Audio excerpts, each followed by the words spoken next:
In this video, we'll show you how to clean white trainers the right way, bringing them back to bright, fresh, and spotless. With just a few simple steps, you can remove dirt, stains, and scuffs without damaging the material. You'll need mild detergent or dish soap, baking soda, a soft brush or old toothbrush, warm water, a magic eraser or sponge, and a clean microfiber cloth.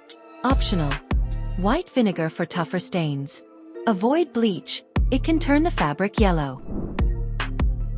Start by taking out the laces and insoles. Wash the laces separately in warm soapy water or place them in a mesh bag and toss them in the washing machine. Insoles can be wiped clean with mild detergent. Before using water, brush away loose dirt and mud with a soft brush. This prevents pushing dirt deeper into the fabric. Mix a small amount of detergent with warm water. Dip the toothbrush into the mixture and gently scrub the stained areas.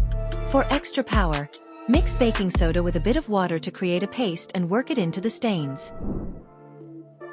Use a magic eraser or sponge to scrub the rubber soles. Circular motions work best for lifting scuffs and grime. Once the trainers are clean, wipe them down with a damp cloth to remove any soap or baking soda residue. Avoid soaking the shoes, as too much water can damage the material. Stuff the trainers with paper towels or a clean cloth to help them keep their shape. Let them air dry in a cool, ventilated area away from direct sunlight or heat to prevent yellowing. When they're fully dry, put the insoles and laces back. For added protection, use a fabric or leather protector spray to repel dirt and wet.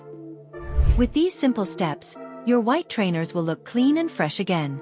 Regular cleaning keeps them in top shape and extends their life. Don't forget to like and subscribe for more easy cleaning tips.